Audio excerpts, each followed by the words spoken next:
할렐루야. 예, 옆에 있는 분 축복하도록 하겠습니다. 은혜의 자리에서 떠나지 마십시다 라고 축복하시기 바라겠습니다. 예, 그게 또 성경에 나와 있는 얘기예요.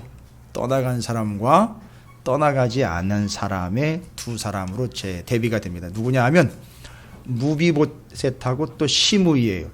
제가 이 사람들을 갖고 노는 게 아니라 16장 17장 앞에서 15장 이후로부터 계속 압살롬의 반역 이후로 등장한 사람들 있잖아요.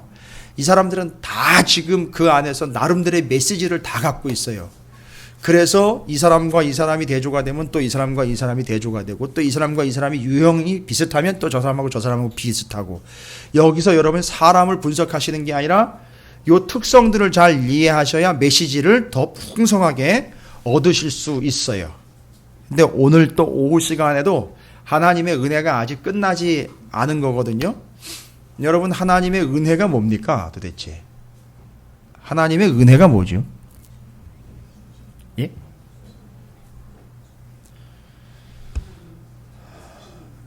여러분이 대답을 안 하시는 게 아니고 지금 못 하시는 거라고 제가 믿고. 왜요? 왜 대답을 못 하는 걸까요? 그 은혜가 어떻기 때문에 지금 대답을 못 하시는 거죠? 그렇죠. 너무 크고 또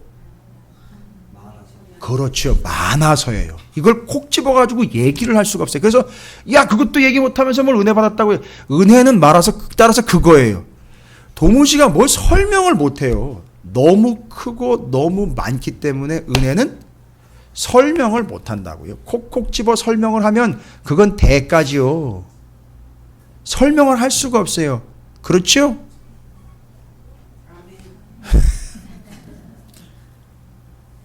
이 집사님, 권사님들 어떻게 구원받았는지 일목요연하게 설명하실 수 있어요?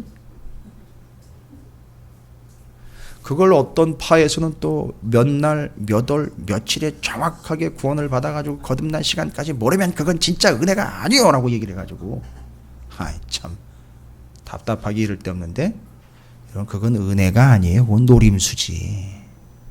그렇게 다 알 것 같으면은요, 하나님도 안다고 나서겠네요. 하나님도 몇 월 며칠 날 태어나가지고선, 그죠?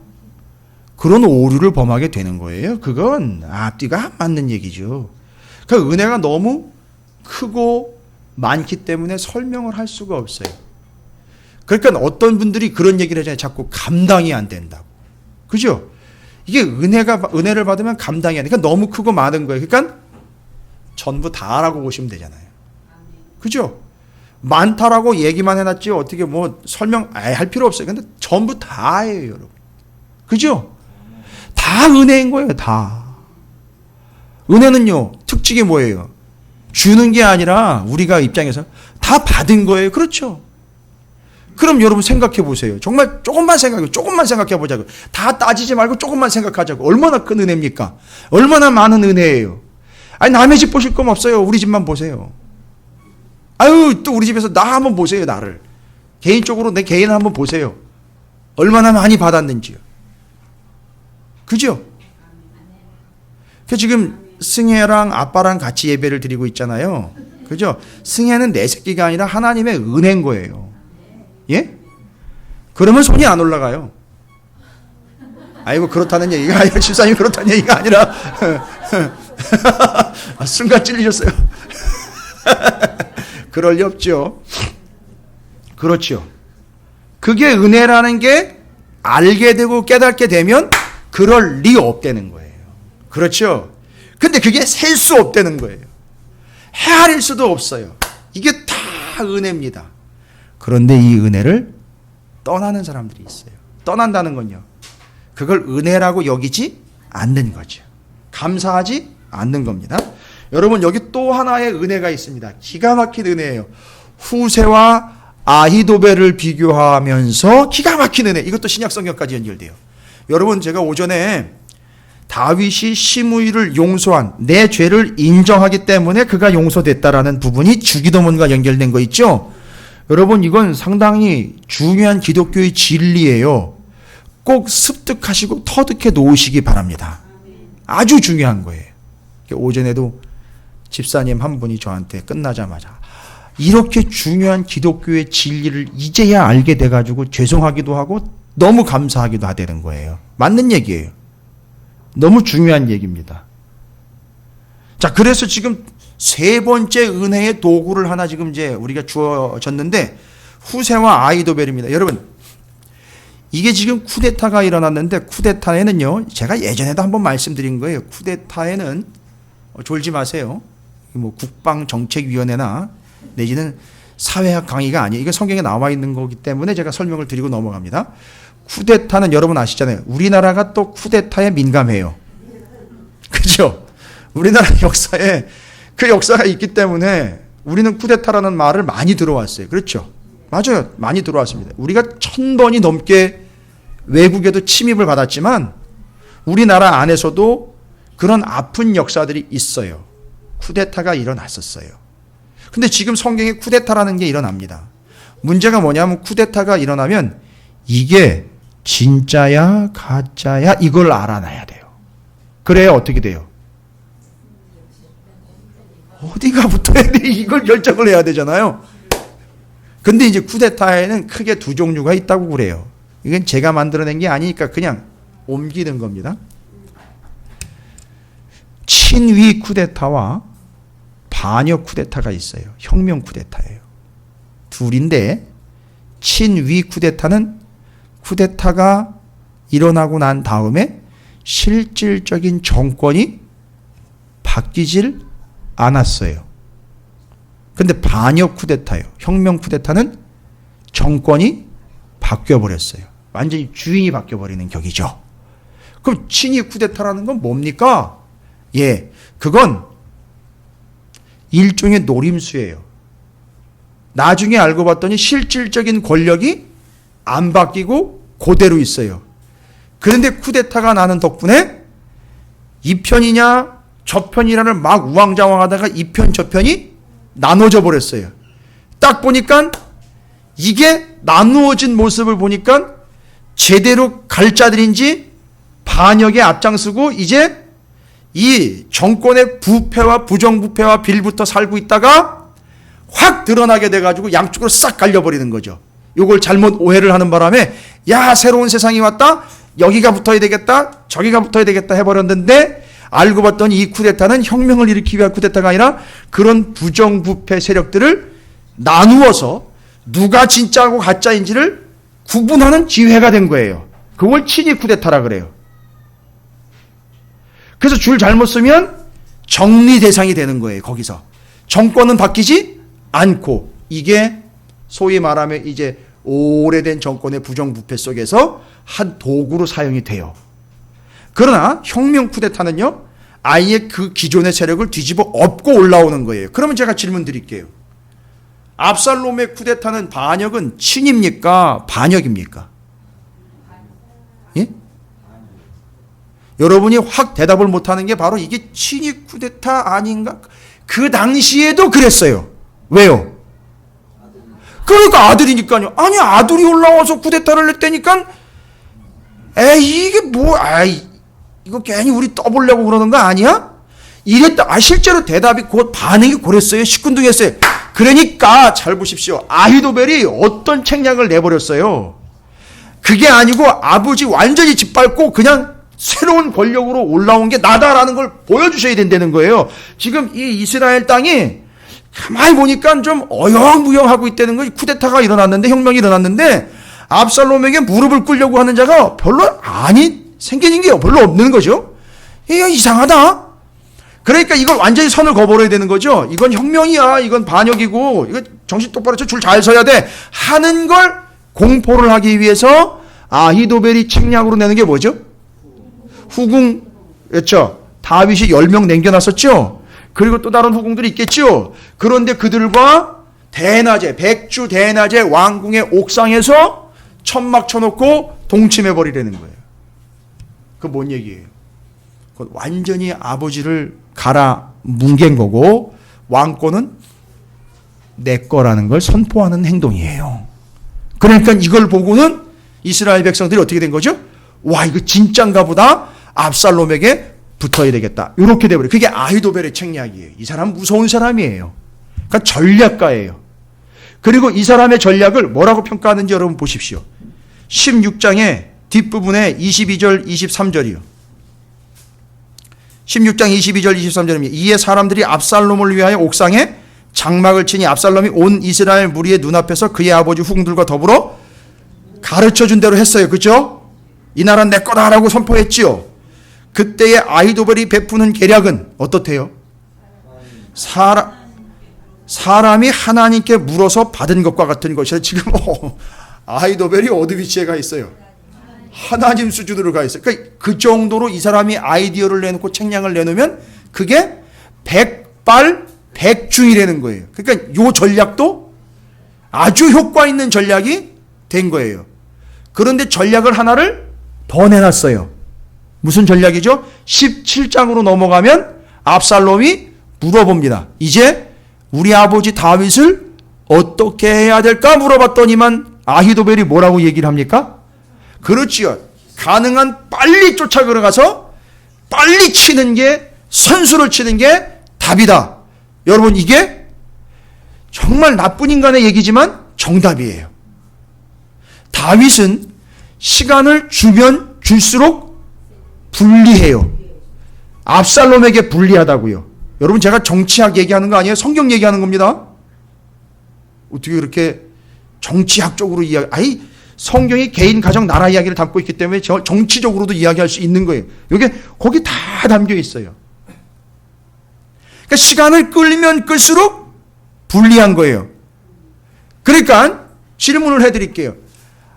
아히도벨이 전략을 내놓으면 후세가 아무리 좋은 전략을 내놔도 후세의 전략은 게임이 된다, 안 된다? 안 되는 거예요. 아히도벨의 전략은 누구에게 물어본 거나 마찬가지라고요? 하나님의, 그 당시에 가장 지혜롭고 현명하고 똑똑한 정치인이었어요. 아히도벨이요. 다윗도 그가 압살롬 편에 서 있다라는 얘기를 듣고 주저앉았어요. 그리고 기도가 나왔는데 무슨 기도가 됐어요? 아히도벨 빨리 죽여주십시오가 아니라 아히도벨의 책량이 어리석게 되게 해달라. 그 책량이 어리석게 되게 해달라. 뭔 얘기일까요? 어리석게 되게 해달라?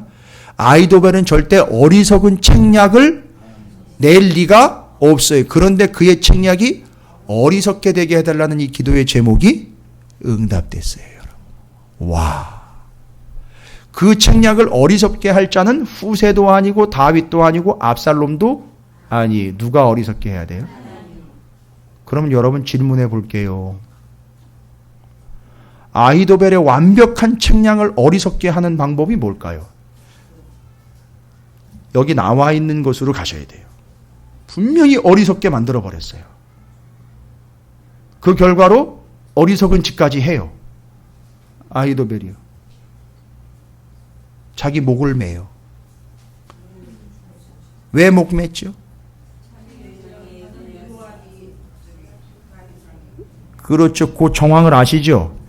자기가 빨리 쫓아가서 다윗을 빨리 죽여 없애는 게 제일 좋은 방법입니다. 했는데 뭐가 하나 툭 치고 들어와요. 후세가 뭐라고 얘기를 해요?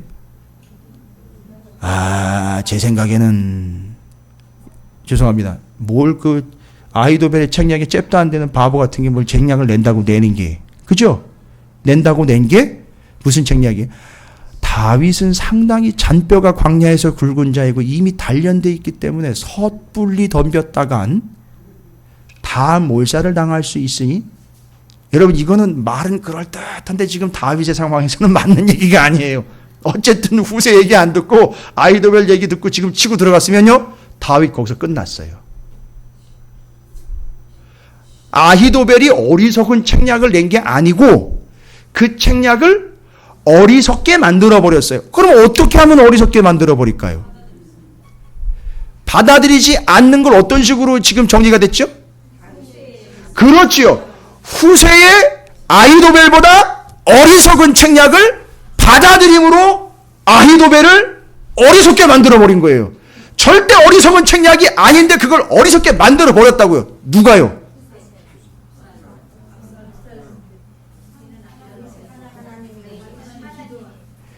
그 책략은 하나님이 내는 책략과 같다 그랬어요. 그러니까 이건 누구도 덤빌 수가 없고요. 누구만 할 수 있어요?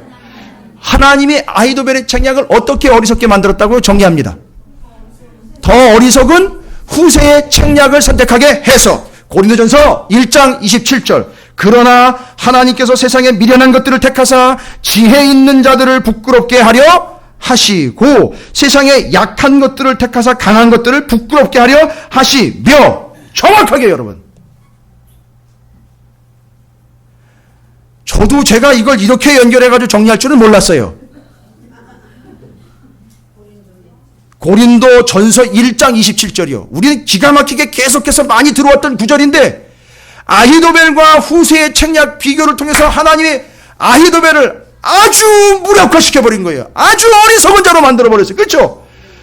그러니까 아히도벨이요. 내가 당했다. 저 어리석은 놈 때문에 내가 당했다.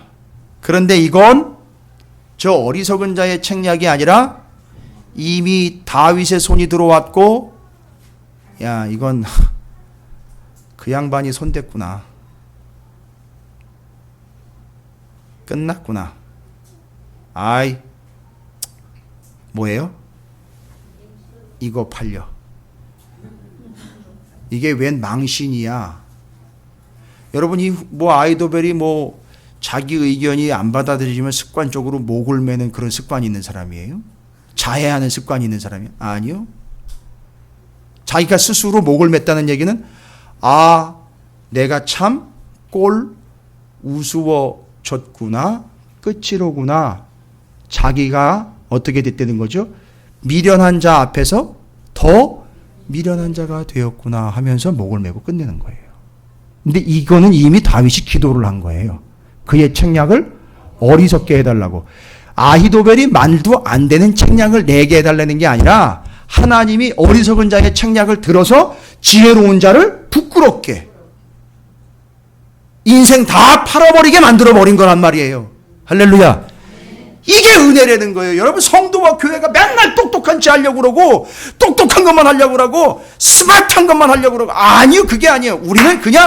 우리는 연약한 존재입니다. 우리는 어리석은 존재입니다. 하나님 앞에 감히 뭘 내세우겠습니다 하고 겸손하게 그냥 어리석은 것 같지만 그냥 충성을 다하면 하나님은 지혜로운 자들과 똑똑한 자들을 어리석게 만들어가지고 하나님이 이루신다는 얘기입니다. 이게 은혜인 거예요, 여러분. 이게 고린도전서 1장 27절에 정확하게 후세와 아히도벨 이야기를 바울이 이걸 의식하고 했다는 얘기가 아니라 성경이 여기서부터 쭉 가고 있는 맥이에요. 우점 이게 정확하게 맞아떨어지는지 하나님께서 세상에 미련한 것들을 택하사 지혜 있는 자들을 부끄럽게 하여 목을 매게 하셨고 세상에 약한 것들을 택하사 강한 것들을 부끄럽게 하려 하시며. 여러분, 그러니까 우리는 하나님 앞에서 어떤 존재가 돼야 돼요? 예? 약하고 미련한 존재가 돼야 돼요. 여러분, 이걸 창피하게 여기지 마세요. 자존심 상한 얘기를 듣지 마세요. 약하고 미련한 존재가 되어야 하나님께 뭘 구하게 되어 있죠? 그렇지요. 은혜를 구하게 되어 있는 거예요. 그래서 우리의 자세가 은혜를 구하는 자로서 약한 자, 미련한 자가 되어 하나님 앞에 나아가야 그 은혜를 받을 수 있는 거예요. 정말 똑똑한 사람이면 능력 있는 사람 절대 은혜 못 받아요. 그건 원칙입니다. 여기서 나와 있는 거예요. 아니, 그렇다고 여러분 비관적인 생각을 하시라는 게 아니에요. 하나님 앞에서 나는 은혜가 필요한 존재니까 나는 약합니다. 나는 어리석습니다라는 기본기를 다지시라는 거예요. 이게 세 번째 은혜의 틀이에요, 여러분. 그래서 후세와 아히도벨의 이야기를 통해서 아히도벨의 그 지혜가 후세의 미련한 지혜에 밀려서, 여러분, 후세의 책략은요, 대안과 방법으로 나온 게 아니에요. 단지 목적이 뭐냐 하면, 아시죠? 아히도벨이 분명히 얘기했어요. 빨리 가가지고 뭐 해야 된다?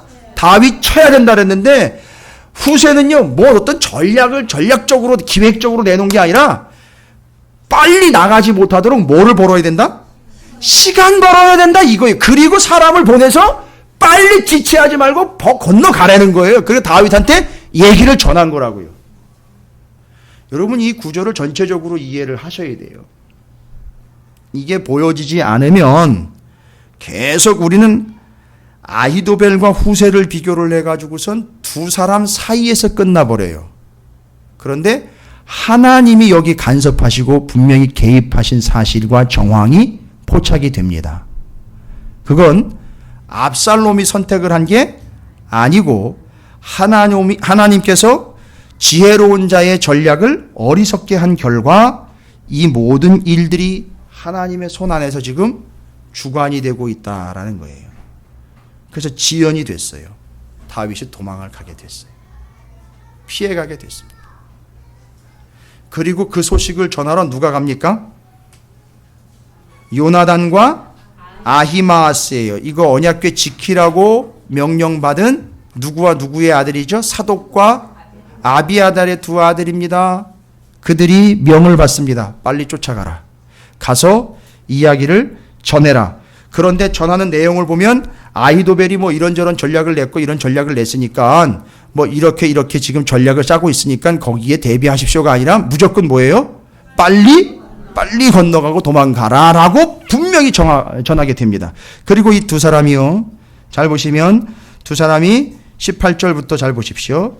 한 청년이 그들을 보고 압살롬에게 알린지라 그 두 사람이 빨리 달려서 바호림 어떤 사람의 집으로 들어가서 그 뜰에 있는 우물 속으로 이렇게 다윗한테 급한 소식을 전하고 어떻게 됐다는 거죠? 도망갔던 거예요. 숨어버린 거죠. 이게 꼭 또 어디가 또 기억이 나느냐 하면 여리고성에 라합에게 도망간 정탐꾼 이야기가 또 기억이 나요. 잘 보시면 여기 또 재미있는 이야기가 이렇게 섞여 있어요. 그 집 여인이 덮을 것을 가셔다가 꼭 누가 떠올라요? 라합이 떠올라요. 우물 아귀를 덮고 그러니까 지금 이 두 사람은 어디로 숨어드는 거예요? 우물 안으로 빠진 거예요. 아니 거기를 빠지고 그 위를 덮고 그 여인이 거기 깔아앉고 뭐 타작하는 것처럼 앉아가지고서 이제 연기하는 거예요. 그죠? 그리고 덮고 찌은 곡식을 그 위에 널매 전혀 알지 못하더라. 압살롬의 종들이 그 집에 와서 여인에게 묻되 아히마하스와 요나단이 어디 있느냐 하니 여인이 그들에게 이르되 그들이 시내를 건너가더라 하니 또 여기서 하나님 믿는 사람이 거짓말하면 되느냐고 이거 가지고 또 다. 그들이 찾아도 만나지 못하고 예루살렘으로 돌아가니라. 그리고 거기 숨어있던 두 사람은 어떻게 됐어요?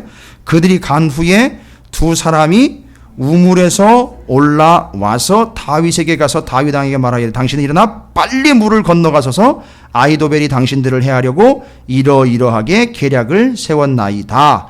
계략이고 뭐고 지금 파악할 상황 없고요. 일단 빨리 도망가셔야 됩니다. 아히도벨의 계략이 책정이 되면 다른 거 없고 속전속결이니까 빨리 도망가세요라고 이야기를 했어요. 그런데 여러분 21절에 소개가 되고 있는 요 우물 속에 들어갔던 두 전령이 그 속에 있다가 어떻게 했다고요? 우물에서 올라왔다.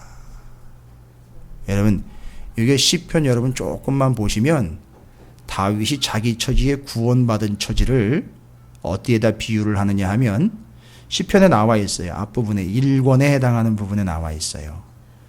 우물에 있다가 그 우물에 처박힌 자기를 어떻게 하나님이 끌어올리셨다라는 표현을 써요. 끌어올렸다 할 때 그걸 나사라는 단어를 씁니다. 근데 여기서 이게 올라왔다라는 건 나사라고 하지 않고 이 사람들은 자기들이 직접 올라왔기 때문에 나사라는 단어를 쓰지 않고요. 어쨌든 그 밑에 있다가 올라와서 살게 된 것 있죠. 구원받은 거잖아요. 그죠? 이건 누구의 운명을 얘기하는 거냐 하면 그렇죠. 다윗의 운명을 얘기하는 거예요. 이게 지금 구조가요. 16, 17장 사무엘 상하가 아무리 스토리라인으로 전개가 돼가지고 역사를 흘러가는 듯 이렇게 서술하는 것처럼 보이지만 죄송합니다만 설렁설렁 서술하는 것처럼 따져 읽다가는 중요한 진리들을 다 놓쳐버려요. 여기 이거는 일이 벌어지고 난 다음에 다윗이 구원받고 난 그 역사를 하나님의 관점으로 기록한 거지 그냥 그 당시에서 마치 종군 기자가 쫓아다니면서 사진을 바로바로 찍으면서 그걸 남겨놓은 게 아니에요. 다윗이 구원받은 그 분명한 근거들을 쫙 짜집게 해가지고 정확하게 순서대로 정해놓고 기록을 한 내용이에요. 그러니까 그걸 캐치를 해내야 돼요, 우리가. 근데 어쨌든 거기에 두 정탐꾼이 들어갔다가 올라와서 구원받은 이야기가 다윗의 이야기와 함께 믹싱이 됩니다. 그러면서 이 이야기는 누구의 얘기냐? 다윗의 얘기라는 거예요. 그래서 다윗은 잘 나가는 왕이 아니라 은혜라는 측면으로 보면은요, 은혜의 완성은 뭡니까? 뭐 때문에 은혜가 필요한 거예요? 결국 우리가 어떻게 돼야 돼요? 구원받아야 되는 거죠. 그래서 구원의 은혜가 제일 큰 거예요. 궁극적인 목적이 돼야 되는 거죠. 그죠? 그리고 이제 여러분이 조금 혼란스러워 하실 수 있는 부분인데, 뒤에 이제 연결되면서 쭉 마지막 부분까지 이제 누구까지 가야 되느냐 하면 바르실레까지 가야 돼요. 그 이름도 바른 바르실레까지 가야 됩니다. 24절에 보면 이에 다윗은 마하나임에 이르고 도망가서요. 압살롬은 모든 이스라엘 사람과 함께 요단을 건너니라. 압살롬이 아마사로 요압을 대신하여 군 지휘관으로 삼으니라. 아마사라는 사람에 대해서 기록하고 있습니다. 아마사가 압살롬의 군 지휘관으로 삼게 되지요. 근데 이 아마사는 나중에 다윗이 군 지휘관으로 또 삼습니다. 그런데 요압한테 죽어요. 아유, 복잡해요. 뭐 그건 나중에 가서 얘기 드릴게요.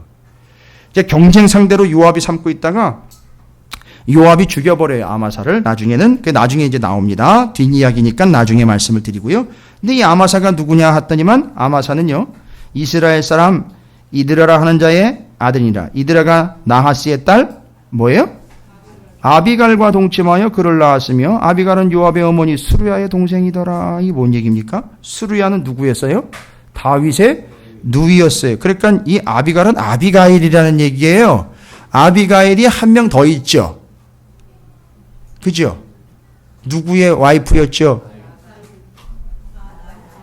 나발이라는 어리석은 부자의 와이프요. 그게 첫사람이고요. 동명이인입니다. 두 번째로 아비가일이 누구냐 하면 다윗의 누이 중 한 사람이에요. 이 사람은 동명이인이에요. 그런데 그의 아들 중 하나가 바로 아마사라는 이 압살롬이 요압을 대신해서 군 지휘관으로 삼은 인물이에요. 정리되십니까? 그래서 압살롬 정리되고 아마사를 채용을 합니다. 다윗이 나중에. 그건 뒤에 얘기예요. 그래서 그 아비가일의 아들인 아마사 이야기가 혼돈스럽지 않게 잘 정리하시고요. 다윗 가문의 이야기들을 그렇게 다윗의 누이들 이야기와 그 자녀들 이야기로 정리를 합니다. 그 다음에 이제 얘기하려고 하는 게 뭐냐 하면 27절 이후로 누가 등장을 하냐면 다윗이 마하나임에 이르렀을 때 암몬 족속에게 속한 라빠 사람 나하스의 아들 소비와 로데발 사람 암미엘의 아들 마길과 여기 마길은요 지난번에 보셨습니까? 앞에서 봤는데요. 아까 우리가 사무엘하 9장 봤나요? 누가 거집에 가 있었죠? 무비보셋이에요. 이게 그러니까 지금 다 모일 만한 사람들이 지금 모이고 있는 거예요. 그죠? 무비보셋을 섬기고 있었던 사람, 데리고 있었던 사람이에요. 그래서 거기서 데리고 왔잖아요. 가서 그 마길과 또 누구죠?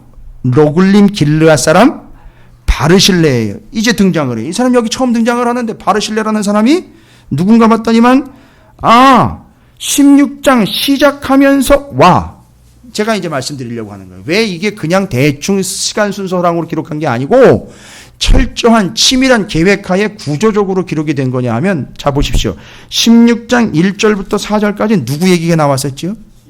시바가 무엇을 가지고 왔는지 목록 딱 정리가 돼가지고 왕한테 뭐라고 얘기를 해요? 이건 여기 쓰고 이건 저기 쓰고 저기다 써주시고 제가 그걸로 인해서 은혜 받았으면 좋겠습니다. 뭐 이런 식이잖아요. 일종의 거래지요. 이건 이미 정리됐어요. 그런데 17장 27절부터 29절까지는 그 바르실레가 중심이 되면서 얘기를 하는데 뭐라고 나와 있습니까? 침상과 대야와 질그릇과 밀과 보리와 밀가루와 볶은 곡식과 콩과 팥과 볶은 녹두와 꿀과 버터와 양과 치즈를 많이 가져왔네요.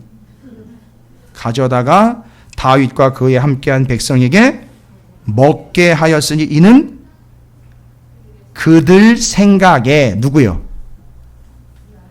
바르실레와 그걸 갖게 가져온 그 사람들 생각에 뭐래요? 백성들이 시장하고 곤하고 목마르겠다 함이더라. 누구랑 비교해야 돼요? 시바와 비교를. 근데 이게 16장 시작할 때 17장 마무리가 될 때 둘이 동일하게 가지고 온 사람인데 자세가 완전히 달라요. 비교가 되고 있죠. 한 사람이 잘못된 은혜를 구하고 있는 반면에 여기 29절에 바르실레 같은 경우는요, 뭘 바라고 가져오거나 뭘 노림수로가 아니라 그냥 갔다가 그들이 시장하고 곤하고 목마르겠다라는 마음 때문에 그에게 가져온 거예요. 요게 은혜라는 거예요. 그냥 그 마음에 그것이 목마를 것 같고 아플 것 같고 곤고할 것 같고 배고플 것 같으니까 그 마음에 가지고 온 거예요. 다른 어떤 이유가 기록되어 있지 않습니다. 요게 은혜인 거예요. 시바와 완전히 대조가 되는 은혜. 이런 은혜를 하나님이 우리에게 주신 거예요. 내가 보니까 찾으시는 교회 거룩한 하나님의 백성들 중에 아픈 사람이 있을 것 같아요. 곤고한 사람이 있을 것 같아요. 그래서 하나님이 챙기시는 거예요. 주시면 받는 거고요. 아니면은요, 그냥 기다리면 되는 거지요. 이게 은혜인 겁니다. 그래서 시바와 바르실레를 양 끝에다가 위치시켜 놓고 그 안에서 진짜 은혜가 뭔지를 막 이야기하면서 아히도벨 후세 이야기도 대립을 시키면서 진짜 은혜를 받은 사람은 그가 그렇게 모욕을 하고 모함을 해도 더 큰 은혜 때문에 그건 넘어가고, 자기가 너무 큰 용서를 받았기 때문에 자기를 저주를 해도 내가 누구를 정죄하냐, 내가 죄인인데 하면서 그를 용서하여, 그 용서가 누구에게 가는 거냐, 예수 그리스도가 자신은 죄도 안 지었는데 죄를 다 뒤집어 쓰고 그들을 위하여 죽어가는 그 은혜. 그래서 그를 믿는 자가 구원받게 되는 이 신약의 복음까지 다윗의 이야기가 연결돼서 완성이 되더라는 거예요. 요게 오늘 16장 17장에 가지고 있는 아주 주옥 같은 내용들인 거예요. 그게 바르실레가 가져온 것 중에요, 시바가 가져오지가 않은 것이 있어요. 그죠? 바르실레만 가져온 게 있어요. 뭐 가지고 왔죠? 침상, 대야, 질그릇이에요. 침상, 대야, 질그릇, 뭘 얘기하는 걸까요, 이건? 예? 침상, 대야, 질그릇, 뭘 얘기하는 거예요?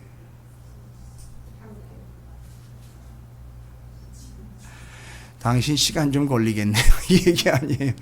그죠? 시간 좀 걸리겠네요. 뭐 하라는 얘기죠? 그냥 기다리세요. 이 얘기인 거예요. 그냥 기다리세요. 그냥 기다리시라고. 이 의미를 여러분 아세요? 그냥 기다리세요. 하나님 부르실 때까지 기다리세요 하면서, 여러분 이게 뭐가 또 기억나셔야 돼요? 하나님이 불러야 내가 가는 거지 그거 가지고 오면 안 되는 거. 언약궤요. 그러니까 하나님이 그 본 언약궤가 있는 예루살렘으로 부르실 때까지 기다리려는 거지요. 부르실 거라는 거지요. 대단한 안목입니다. 그냥 조용히 기다리시죠. 안절부절하지 말고 좀 진득하니 좀 참고 기다리시면 하나님이 부르시지 않겠습니까? 하고 그 하나님을 향한 신뢰, 하나님의 은혜, 하나님을 믿는 믿음에서 뭐 하지 말아라? 떠나지 말아라. 벗어나지 말아라. 요거 얘기예요. 여러분, 요 시므이가 용서받았잖아요. 그죠? 요거까지만 하고 은혜 시리즈 정리합니다. 시므이가 용서받았어요. 그죠? 그래가지고 나중에 그걸 용서받은 것을 어떤 식으로든 이제 보상을 합니다. 어떻게 보상을 하죠? 시므이가? 다윗이 돌아올 때, 예루살렘으로 들어갈 때 자기를 따르던 사울의 잔당들, 일당들을 일거 다 데리고 투항을 합니다. 그러면서 생각하는 게 뭐죠? 어때요? 이 정도면 다윗이 제게 베풀어 주신 은혜에 대한 보답이 되겠습니까? 하면서 나온 거예요. 그죠? 그런데 그 시므이가 그렇게 용서를 받고 다윗이 아들 솔로몬에게 뭐라고 이야기를 했느냐 하면, 그래도 시므이는 조심해야 돼. 왜요? 순수한 은혜를 사모하는 사람이 아니기 때문이라는 걸 이미 파악이 끝났기 때문에 시므이가 이러저러한 인물이니까 그래도 조심해. 결국 어떻게 해야 된다라는 거죠? 이 사람은 분명히 그렇죠. 제거해야 될 대상인 거를 얘기를 합니다. 여러분 열왕기 상 2장 36절을 한번 가보십시오. 제가 또 너무 멀리 가면 안 되는데 여러분들이 좀 넓게 보실 수 있도록 열왕기상 2장을 한번 가시면 2장 36절을 한번 가보십시오. 열왕기상 2장 36절 여기 시므이가 처형되는 이야기가 나와요. 그죠?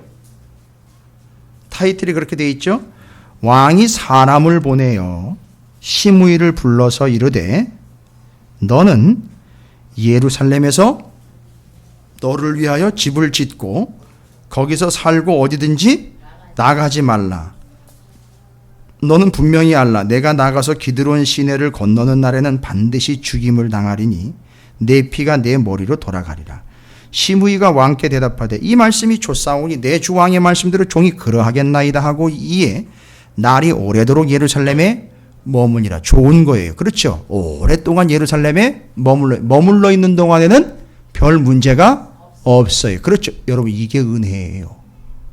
이걸 은혜로 베풀어 준 거라고요. 떠나가지 말라고. 안 떠나는 한은 넌 산다. 이렇게 은혜를 베풀어 준 거래요. 이걸 명령으로만 자꾸 받으니까 자꾸 벗어나려고 하는 거예요. 이거 시므이가 받은 은혜예요. 여기만 안 떠나면은요. 아이 문제 없다고. 이거만 안 떠나면요. 괜찮은 거 살아요. 연명합니다. 그런데 3년 후에 시므이의 두 종이 가드왕 마가의 아들 아기스에게로 여기 아기스 왕 또 나오네요. 아기스에게로 도망하여 간지라 어떤 사람이 시므이에게 말하 이르되 당신의 종이 가드에 있나이다. 시므이가 그 종을 찾으려고 일어나 그의 나귀 안장을 지우고 가드로 가서 아기스에게 나가 그의 종을 가드에서 데려왔더니 왜요? 도망 나간 종은요 잡아다가 죽여도 상관이 없는 거기 때문에 잡으러 간 거예요. 내 거다라고 갔는데 시므이가 예루살렘에서부터 가드에 갔다가 돌아온 일을 어떤 사람이 누구한테 얘기했어요? 솔로몬. 근데 솔로몬이 뭐라 그랬어요? 36절에 왕이 사람을 보내 시므이를 불러서 이르되 너는 예루살렘에서 너를 위하여 집을 짓고 거기서 살고 어디든지 나가지 말라. 나가면 어떻게 된다고? 넌 반드시 죽는다 했더니만 왕이 사람을 보내어 42절입니다. 시므이를 불러서 이르되 내가 너에게 여호와를 두고 맹세하게 하고 경고하여 이르길 너는 분명히 알라. 내가 밖으로 나가서 어디든지 가는 날에는 죽임을 당하리라 하지 아니하느냐? 너도 내게 말하기를 내가 들은 말씀이 좋으니이다 하였거늘 내가 어찌하여 여호와를 두고 한 맹세와 내가 내게 이른 명령을 지키지 아니하였느냐? 너 여기서 떠나지 않고 그냥 머물러 있었으면 살 수 있었을 텐데 왜 너는 그걸 지키지 않고 네 멋대로 내 마음대로 네 영역을 넓히면서 이수지역을 이탈을 해가지고 이건 군 용어입니다. 이수지역은 거길로 갔다가 네 것을 찾는다는 명분은 있었으나 왜 너는 내 영역을 벗어났느냐? 지켜야 될 바운드리를 벗어났느냐? 내가 어찌하여 여호와를 두고 한 맹세와 내가 내게 이른 명령을 지키지 아니하였느냐? 왕이 또 시므이에게 이르되 내가 내 마음으로 하는 모든 악곧 내 아버지에게 행한 바를 내가 스스로 아나니. 요것도 뭔가 또 뒷끈이 있는 얘기인데요. 옛날에 우리 아버지한테 했던 것처럼 네가 또 그 짓이 나오는 거냐? 뭐 이런 식인 거잖아요. 여호와께서 내 악을 내 머리로 돌려보내시리라. 그러나 솔로몬 왕은 복을 받고 다윗의 왕위는 영원히 여호와 앞에서 견고히 서리라 하고 여호야다의 아들 브나야에게 명령하매 그가 나가서 시므이를 치니 그가 죽은지라. 이에 나라가 솔로몬의 손에 견고하여 지니라. 여러분 이건 어떻게 해석을 해야 될까요? 이걸 그냥 다분히 정치적이나 사회적으로 해석을 해버리면요 성경을 뭐예요? 왜 약속한 것을 지키지 않아 결국 재앙을 부르게 되었느냐? 끝까지 순종하며 따라가야지. No. 거기서 멈추면 안 돼요.